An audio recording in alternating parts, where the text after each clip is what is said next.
Todo dia, vemos padrões no mundo ao nosso redor.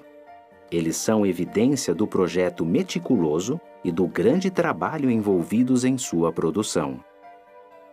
Mas o que dizer dos padrões que não são criados pelo homem, mas que existem na natureza? O que eles revelam? Considere o floco de neve.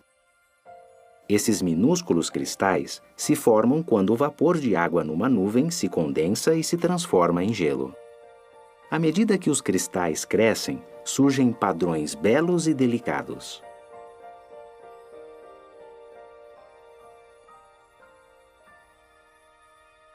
Analise o padrão de um único floco de neve.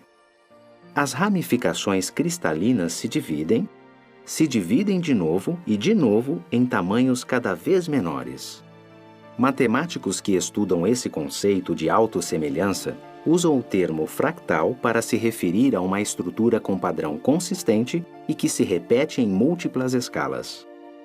Em que outras coisas na natureza existem padrões fractais? As árvores podem ter certo grau de autossemelhança. O tronco se divide em galhos, que se dividem em ramos, em brotos e assim por diante. Vemos um tipo parecido de padrão fractal nas folhas de uma samambaia. Um tipo diferente de padrão, mas que também é fractal, pode ser visto na concha do náutilo.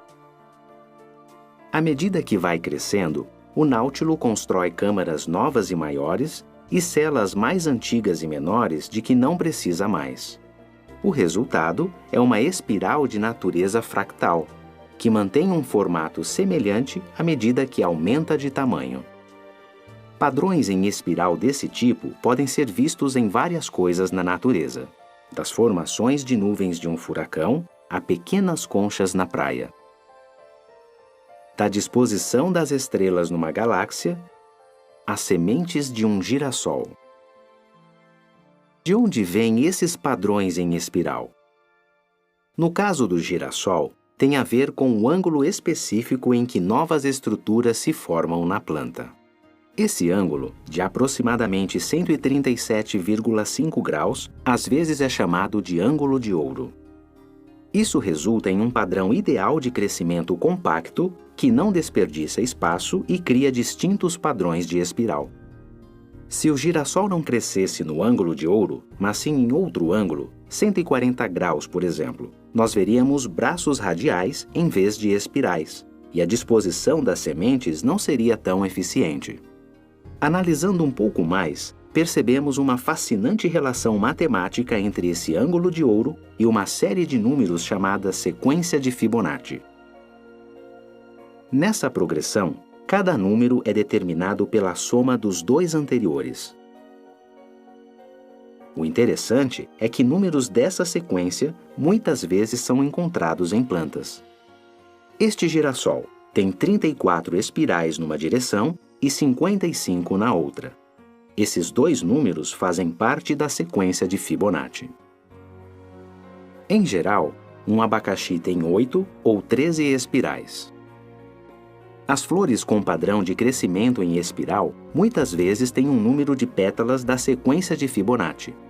Por que esses números são significativos? À medida que a sequência de Fibonacci avança, a relação entre dois números sucessivos fica cada vez mais próxima de definir o valor exato do ângulo de ouro. Essa fascinante relação matemática entre o ângulo de ouro do crescimento da planta e o número resultante de espirais nos lembra que os padrões que vemos na natureza não são meramente acidentais. Cada um deles é evidência de ordem e projeto bem elaborado.